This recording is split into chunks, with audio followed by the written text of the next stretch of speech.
Two big-time featherweight prospects fighting against each other this weekend. We have the Moroccan Devil, Youssef Zalal, taking on the sniper, Sean Woodson.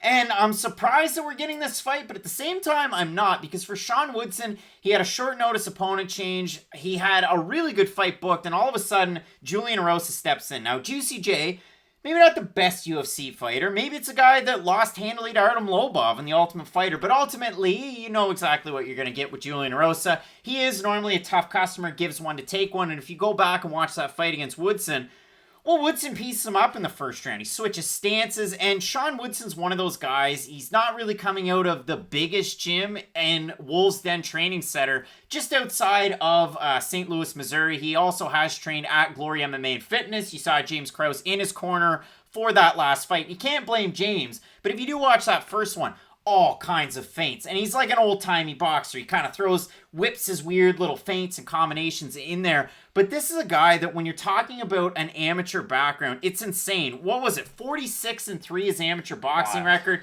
He had a bad car accident, couldn't turn pro as a boxer, so he picked up MMA. And you look at it. Going into that fight, he was 7-0, one of the hottest prospects in the division, a minus 500 favorite to boot. Did we both have Woodson? Yes. Yeah, we did, previewing that fight, 100%.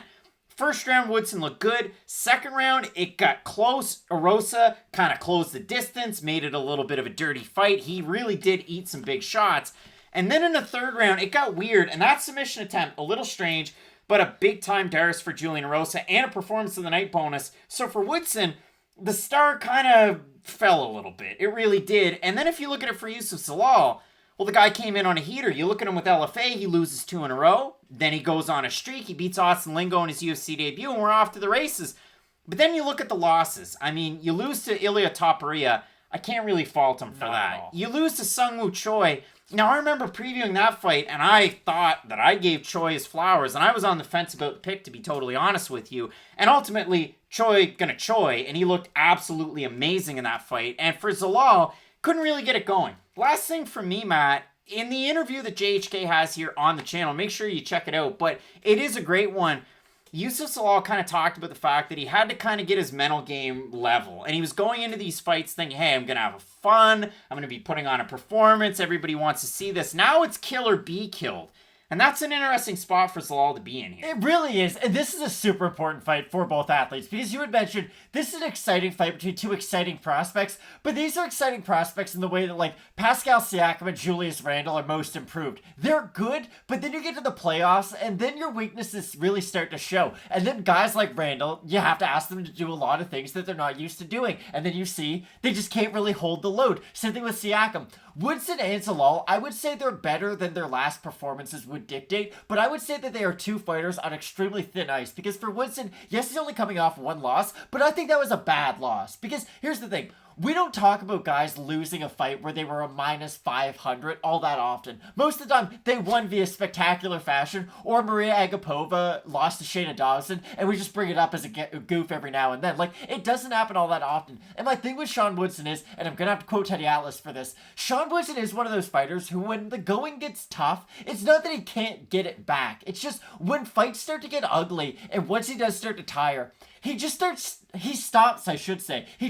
doing a lot of the things that you like from Sean Woodson. You talk about the fact that he switches stances, he is a really rangy striker, but when the fight starts to get ugly, you can close the distance on him. He's not a guy who will stay really disciplined to his game plan, who realizes, okay, I might be really tired, but as long as I can stick to my game plan, I can still win this fight. If you make the fight ugly, you can start to get to Sean Woodson, and that really is going to be the key for Youssef Zalal. Is Zalal going to get hit at range? Without a doubt. I'm assuming he's going to walk into a bunch of straight shots from southpaw and from the orthodox position. But if Zalal can stay disciplined, stay within himself, and like you said, be on his mental game to realize that, okay, I'm going to get hit in this fight, but if I can walk through those punches, or at least have good enough head movement to get through the punches, close the distance, force some grappling exchanges, or at least make this an MMA fight and not just a striking fight at the range, I think Youssef Zalal can have a ton of success. Well, when I watch Sean Woodson fight, and they're most likely have him out of the orthodox stance, I kind of look at him like the Pat Vendetti of MMA. And that's a reference that, hey, A's fans and occasional Blue Jays fans, you might get it, but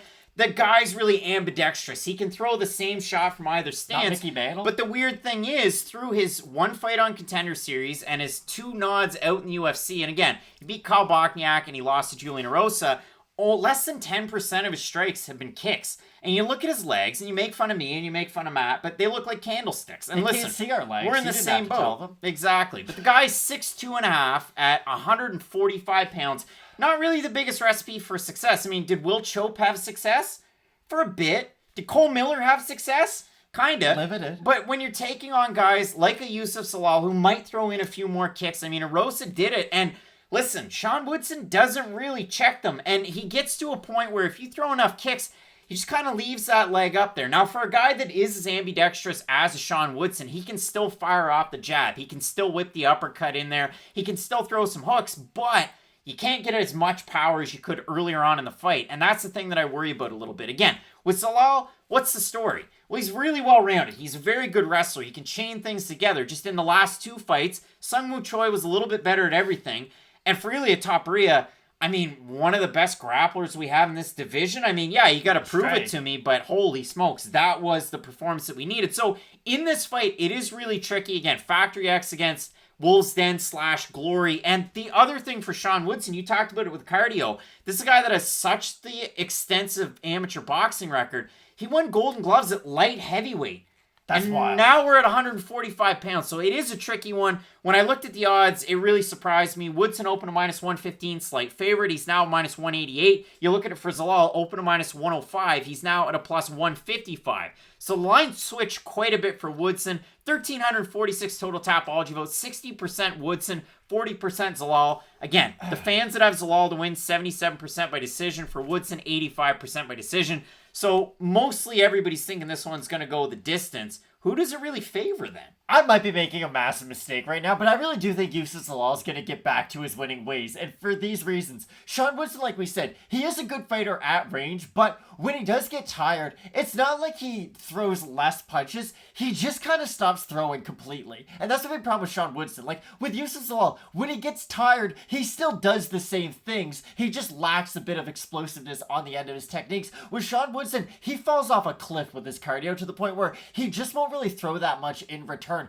to where if this fight is in the 3rd round, and let's say this is a grueling back and forth fight where Woodson is catching Zalal on the way in, but Zalal's making him pay for it, then I don't think Sean Woodson's going to be able to keep that output and that uptick throughout that 3rd round. I think he is going to get tired, and I think throughout this fight, Zalal will be the one picking up steam. And here's the thing, I'm not even in love with Youssef Zalal's gas tank. I just think it's better than Sean Woodson's, and I do think that's what this fight's going to come down to. Yeah, I mean, this one to me, pop and popcorn. Enjoy it. 2 prospects going at it. 2 guys with really good futures. Again, if Zalal loses another one, yeah, it's tricky to come back from 10-5, but the guy's only 24, almost 25, so it's not the end of the road. But it is a really tricky one. For Woodson, we've seen it, takedown defense. It's been good so far, but he's only had to defend a few different takedowns. From Julian and Rosa, they were fairly weak at that. So I do have a tricky time with this fight, but again, if Woodson's able to pop things off from range early and really kind of discourage Zalal from the entries, I got Sean Woodson in this one. Now, it is a really tricky fight. Again, I don't necessarily love the odds, especially where they're at right now. But let us know down below in the comment section who you have in this fight. Are you going with Missouri's own Sean Woodson as I am? Or are you going to go with the Moroccan Devil with Youssef Zalal? Matt has him. I can't wait for this fight. We got a great card coming up. Tybura Harris in the co-main event. You get Sakai taking on Rozenstruik in the main event. Just keep it locked in with Fight Night Picks, as we always say. Let's get into it.